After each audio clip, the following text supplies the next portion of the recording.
Every function in your business, marketing, sales, delivery, finance, as well as support, should have clearly defined and documented workflows. And action. Welcome back to the Business Growth Mindset podcast, where we help business owners and founders scale their businesses with clarity, strategy, and confidence.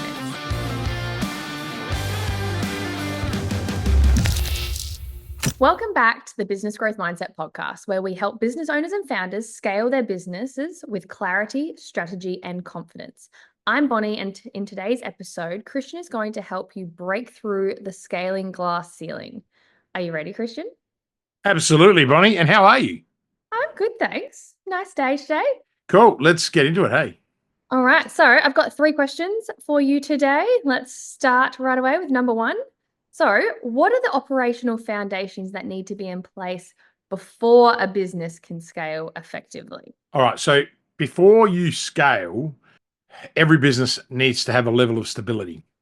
Now, I've seen it time and time again, business owners who push for growth without the operational backbone to support it, and then everything breaks, right? So I know this because I've been through it when it was Kristian 1.0. And so obviously from experience, but what are the critical foundations? The first thing is that you need to start with clarity of the process. Every function in your business, marketing, sales, delivery, finance, as well as support, should have clearly defined and documented workflows. If it lives only in your head or in a series of chaotic emails, let me tell you, it's not scalable. So next, you need a functional organizational chart. That's what we talk to our clients about. Now, that's not a corporate one with fancy titles, but one that shows accountability by role, not by person. And this ensures that as you grow, you're building the right seats before you actually fill them. Using Jim Collins' theory of, first who, then what. Then comes communication cadences. So how are decisions being made in your business? How often does your team meet? And are you reviewing performances weekly or quarterly? And if not, right? If not, at least intentionally, are you building a rhythm, right? And by that, I mean, will the business operate in a reactive mode or in a proactive mode?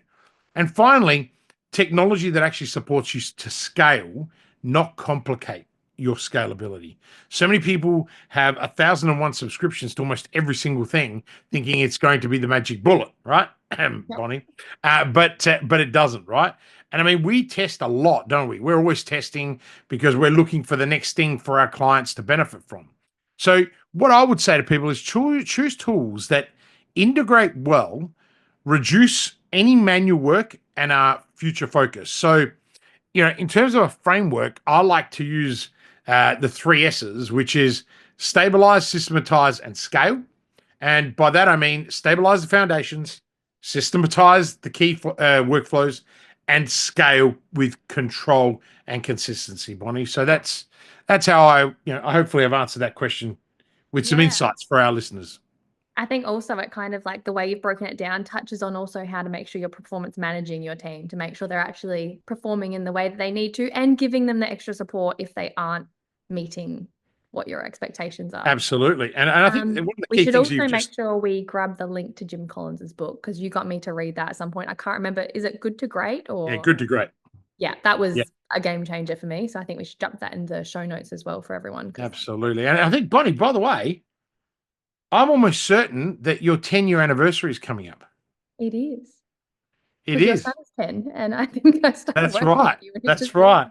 Pretty big journey we've been on. I know. I was thinking about it the other day, and I was like, oh my gosh, that's like a third of my life I've been working with you. It's funny. Last night I was thinking about how many investments and companies we've actually started or been involved in since you have been with me. So and many. Remembering that you came and you started off as my PA and then worked your way up right up to general manager as we were growing and scaling, and then you became a partner in the media agency, and now you kind of help me everywhere, and it's quite remarkable. And I was sitting down And it's funny how unbelievable the last 10 years have been in terms of, we've been averaging, and I worked this out last night, we've been averaging 4.7 acquisitions or openings of investments and companies year on year. Yeah. And it's you haven't aged a single day, but I have lost all my hair. I've put on 60 kilos. I've gone grey in the beard, right? My wife would say, Lucy would say it's because of the children that I've actually gone grey. No, I think it's the But businesses. but I'm pretty sure that and it's quite crazy because I didn't realize, like, I was sitting there going, have we really gone and done that much? And then you look at all the exits and you're like, yeah, of course we did.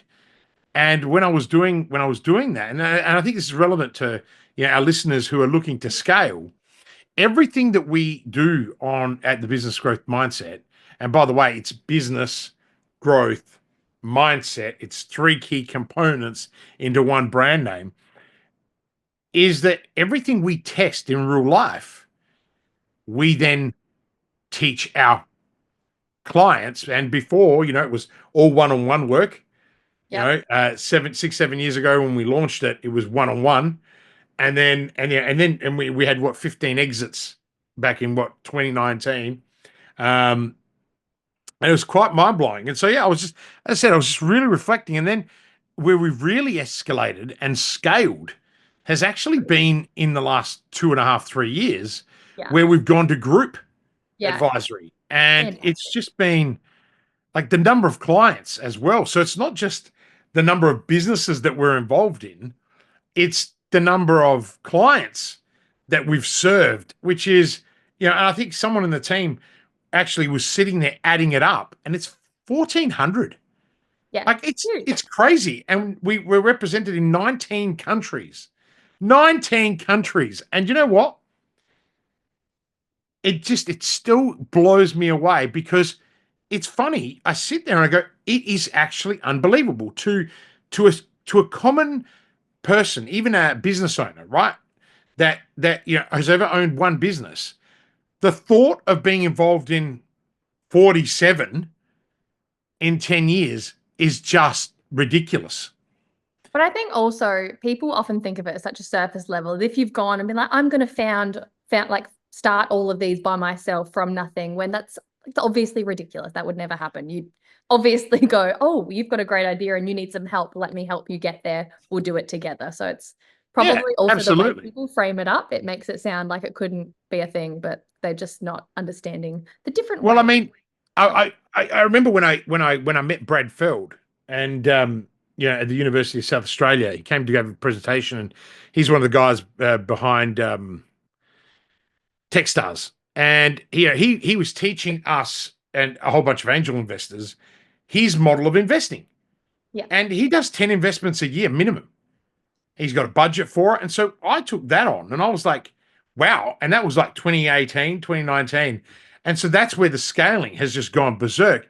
Yeah. But then obviously, because I'm an advisor, I get in there and work with these guys and, take over not only like, a serious equity position, but then also a leadership position.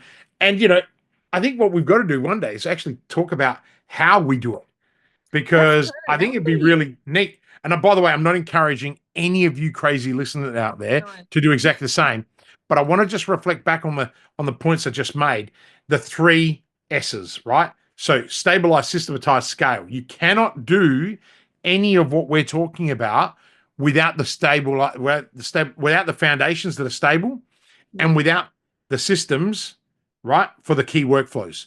Scaling is subject to those 2 things, and not just scaling horizontally, but scaling vertically, right? So as an organization. And I think it's probably a really good idea to put that as a caveat, because otherwise that could also be misinterpreted. And it's not for everyone, right? You need to be incredibly well organized, and your diary needs to be loaded. And I think I put up my diary this morning when I got up at like 4:30 because I had first calls coming in, and so I thought, yep. And I had a strategy day, and other bits and pieces. And I thought, well, I'm just going to post my whole week diary. And Ah, because it's the whole week. It's not just the day. Normally I put up a day, and the amount of messages I've got, people are like, you are borderline crazy. I'm like, no, no, no, I am crazy. There's no such thing as borderline. So what it actually is that I'm incredibly dialed in and I yeah, love what I do, right? And when you love what you do, you have purpose. And when you have purpose and you have great foundations and you have great systems, right? It all flows. And I think that's the message for this episode is that if you want to scale your business, you must have stable foundations, critically analyze your systems and processes. And how many times do we do it in our own, like, in the companies we run directly every single day, and then in the other investments that we have and companies that we run on scale, and then our clients? Why? We've got a repeatable system that works every single time, yeah. right? So it's very cool. But anyway, you have like more questions, so Sorry, I yes, just we digressed went like off on a crazy on that. sidetrack, but I think that was really helpful for everyone. So next, how do you identify and eliminate the bottlenecks in your systems and processes? Once you've got them set up, how do you go and find where the blockages are? This is like my secret weapon, right? This is what you do with us so well. I'll go and create all the systems and processes. By the way, I'm rubbish at this. This is why I didn't ask as a PA for very long. It wasn't really my skill set. And then you go rip them apart and find all the things that either can be automated or that are just going in some weird direction that could be so much faster and so much easier. So I think that probably the preface is the bottlenecks actually show up when speed, clarity, and output stalls. Okay. And I think that's really important. And I think the preface to all of that is we go fast, right? Like we fail quickly, we fail often. So there's never a catastrophic failure. And everything we do is on scale. But that's because we've got 100% clarity, we've got 100% belief, we've got 100% certainty around the outcomes, right? And much to the frustration of you and the entire team and all the people within all the companies, speed is like my jam, right? But identifying them requires two things. It requires data and it requires visibility. Now, people that think they know me have, and you know this, they think that everything I do is just like on intuition. They are so far from the truth. I am surrounded by so much data, right? And just because I process so quickly, I mean, Bon, I listen to books at 1.5, 1.6 speed, right? Why? Because I just move so fast. Now, I've turned my ADHD into a superpower, right? People thought I was always stupid because I didn't quite understand them. I now realize, no, man, you just speak too fucking slowly, right? So my brain just doesn't keep up with your bullshit. Like it's too slow. So the first thing is start with a process audit, okay? And we call this process mapping, right? Everyone calls it process mapping. Map the customer journey and internal workflows end to end, okay? This will take a great company up to 2 years to do, okay? So, I love talking about a company that I chair and I'm their chief advisor, Bohu Engineering. Jody Hawkes is the CEO. Aside from being a wonderful person and her husband Jeremy being amazing, and they are the owners of the company. They're second generation, 40-year-old business. She is like the queen of process auditing, and I taught her our model, and she just went to town on it. Everyone in that company knows how to do process accountability charting. And I sit in awe when I watch it because it's like I love teaching, but I love watching my clients execute. Like forget what I always say, if we could execute as well as our clients, we'd be a $50 million enterprise. Like it's ridiculous. And that's also the byproduct, the fact that we were so busy building so many businesses, right? So because I'm looking for quick gains and exits and other bits and pieces, there's other motivations, right? But what I want people to understand is you've got to start with that process audit, right? And you've got to do it from end to end. So look at where tasks are consistently delayed. Okay. Where the handovers fail is another really good area, or where information is stuck, right? Then what you've got to do is gather the qualitative feedback from your team. And often the people closest to the work know exactly where the roadblocks are, right? Like I'm not the one that normally identifies the roadblocks. I just ask the right questions that then we figure out where the roadblocks are because I go to the people that are right there. Now, there's a really practical tool that I use, right? Which I don't remember who I stole it from, but I stole it from somewhere. Like pretty much everything I use is stolen. I read a book a week. So the 4D Bottleneck Eliminator, and there are a whole bunch of names for this. The 4Ds is generally how it's related to. The Eisenhower method is also part of this, right? But basically, it's delete, delegate, delay, or do, right? And I sometimes refer, you know, the delete to blow it up, detonate, right? But delete is essentially the step that what is this step even necessary in your process, right? Delegate is, can someone else actually own it, right? Remember, we're talking about ownership, accountability, and responsibility. Delay is it urgent or is it just noise? Like a lot of the time we just got a shitload of noise around us, right? You got to be able to cut through the noise. How many times do you and the team get annoyed with me because I just don't respond to certain stuff? Because I'm sitting there looking at the process going, that's not going to help me get from A to B. That might help other people do what they need to do in order to fulfill something, but that still isn't going to get us there. And so sometimes we'll do these kind of lean kind of arrangements. And so then you're left with do.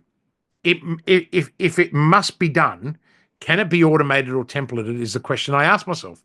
And that's where you come in, and that's where our AI business comes in, and what we're able to then do for ourselves and for our clients. So case in point, one of our clients is in healthcare and was managing a stack of new patient onboarding manually, and the admin team was drowning. So what did we do with the team? We mapped out their entire workflow. We identified 3 redundant steps and automated the intake using forms and integrated scheduling. Now, it saved 15 hours a week. But what it really did is improved client or patient satisfaction overnight. And the goal is to simplify and streamline because complexity is actually the enemy of scale. It's amazing how many people avoid automating, thinking they're going to make it somehow like robotic and lose the personal touch, but really gives you more time to actually do the personal touch and then get all of the laborious, boring stuff done quickly and easily so you can focus on looking after the client.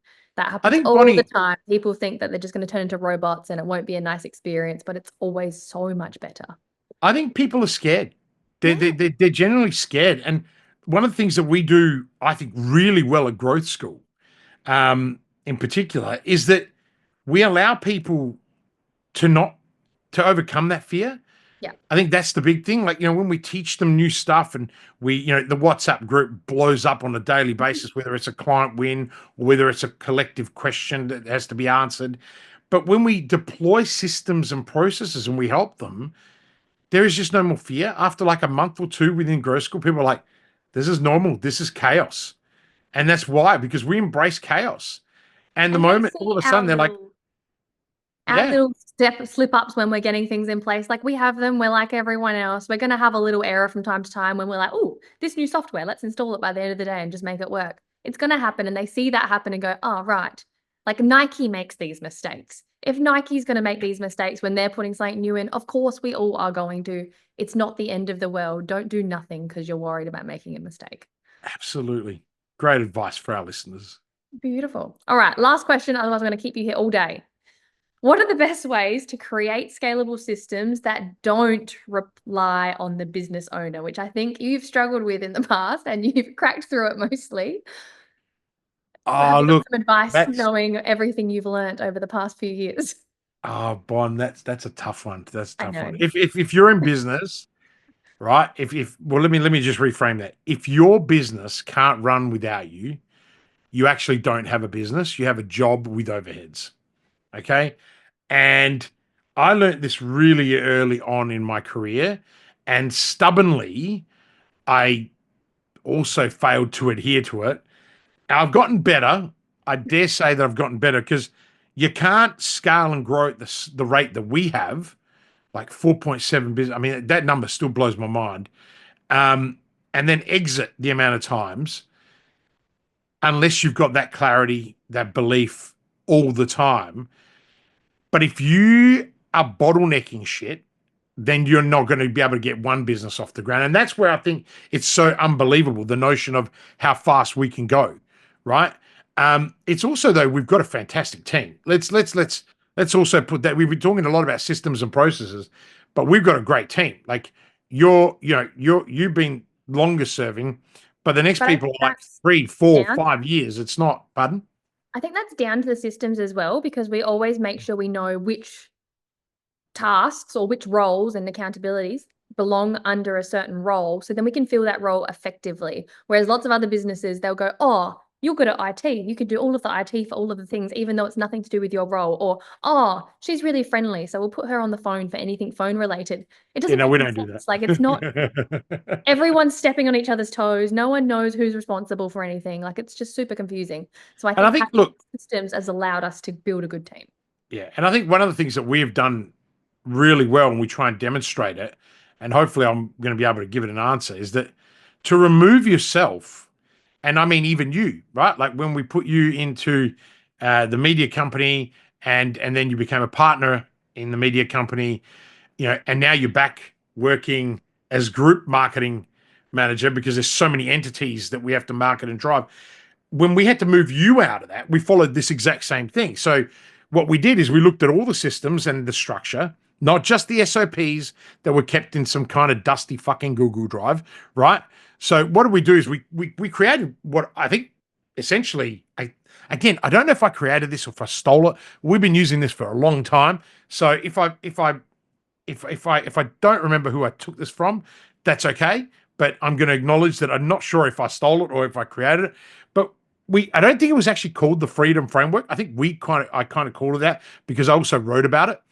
It's basically it's all about your documented systems. So you use Loom or Scribe to record how tasks are done, right? So don't engineer it. Aim for good enough to replicate. Really important.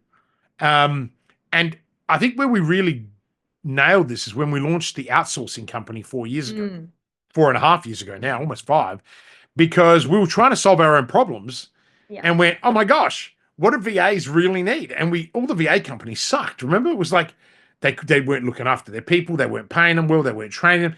And we're just like, no, we're not having to borrow this. Ethically, I can't work with these outsourcing companies who treat their people like shit. Like, what was it?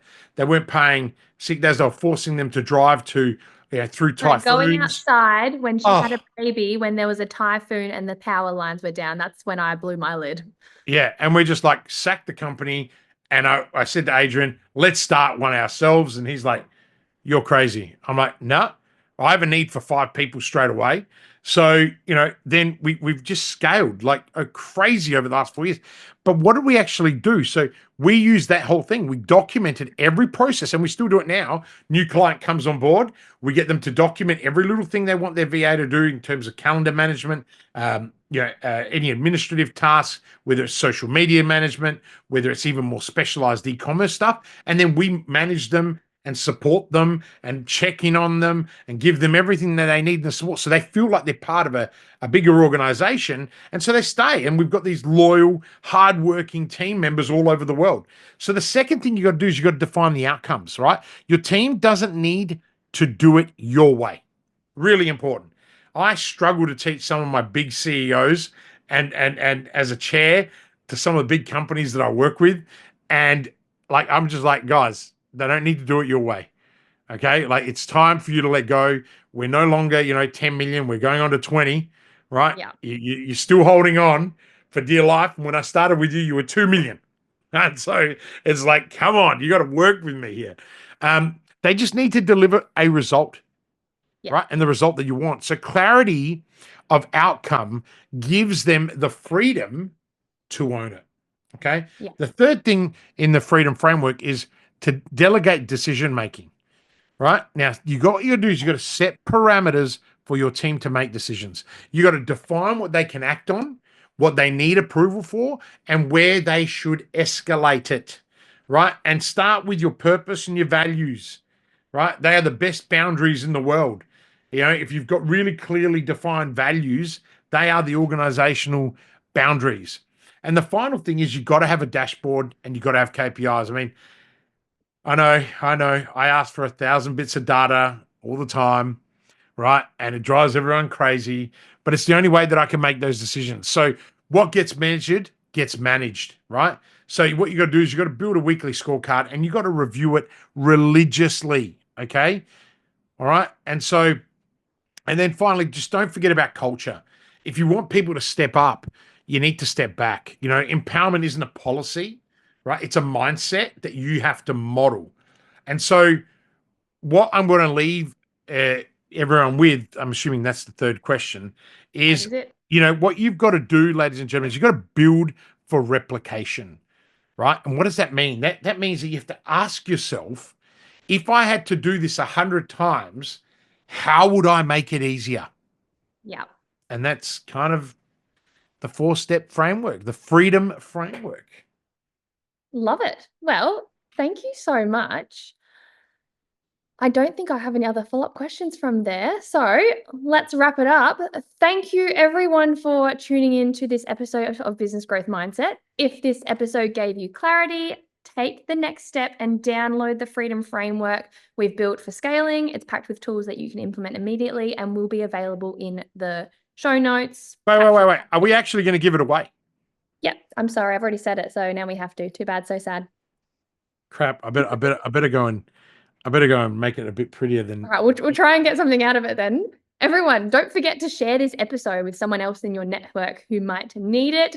Give us a little bit of love and help someone else at the same time. I'll see you next time. Keep growing, keep leading. Goodbye.